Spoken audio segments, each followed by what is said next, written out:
কথা সাহিত্যিক শরৎচন্দ্র চট্টোপাধ্যায়ের শ্রীকান্ত উপন্যাসটি পড়তে পড়তে কয়েকটা লাইন আমার ভীষণ রকমভাবে মনে ধরল।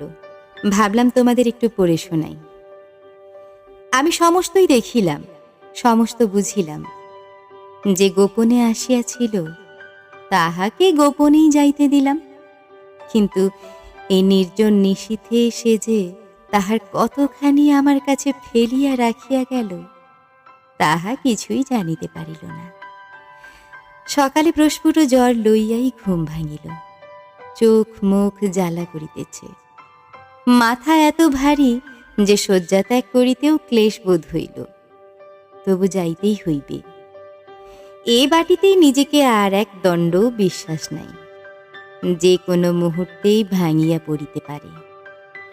নিজের জন্য তত নয়, কিন্তু রাজলক্ষ্মীর জন্যই। রাজলক্ষ্মীকে ছাড়িয়া যাইতে হইবে, তাহাতে আর কিছুমাত্র দ্বিধা করা চলিবে না।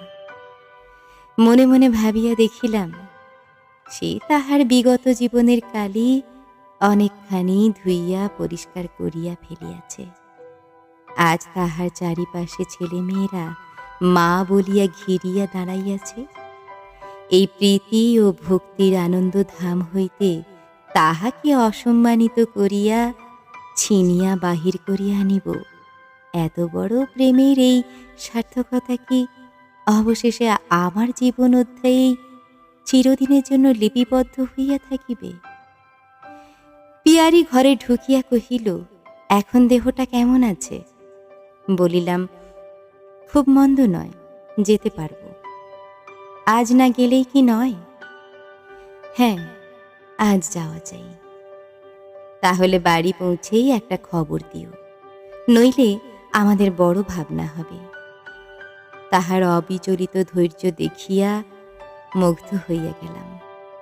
তৎক্ষণাৎ সম্মত হইয়া বলিলাম, আচ্ছা, আমি বাড়িতেই যাব, আর গিয়েই তোমাকে খবর দেব। পিয়ারি বলিল, দিও, আমিও চিঠি লিখে তোমাকে দু একটা কথা জিজ্ঞাসা করব।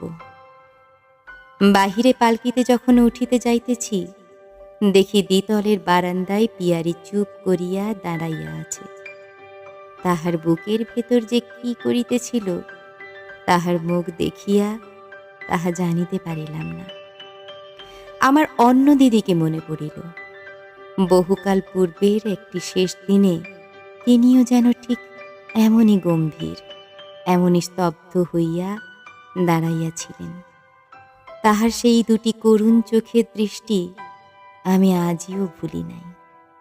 কিন্তু সে চাহনিতে যে তখন কত বড় একটা আসন্ন বিদায়ের ব্যথা ঘনীভূত হইয়া উঠিয়াছিল তাহা তো পড়িতে পারি নাই।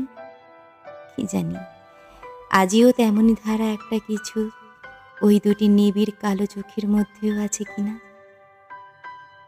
শেষের কয়েকটা লাইন আরো ভীষণ সুন্দর। নিঃশ্বাস ফেলিয়া পালকিতে উঠিয়া বসিলাম।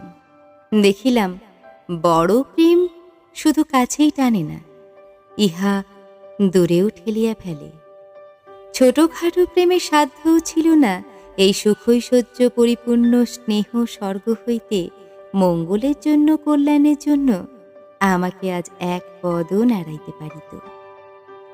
বাহকেরা পালকি লইয়া স্টেশন অভিমুখে দ্রুত পদে প্রস্থান করিল। মনে মনে বারংবার বলিতে লাগিলাম, লক্ষ্মী, দুঃখ করিও না ভাই, এই ভালো হইল যে আমি চলিলাম।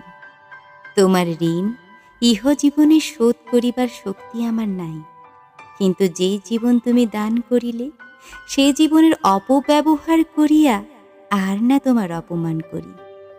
দূরে থাকিলেও এ সংকল্প আমি চিরদিন অক্ষুণ্ণ রাখিব।